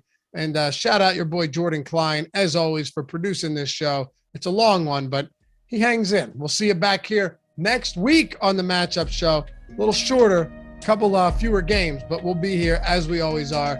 Have a good rest of the week, fellas. Peace. See ya.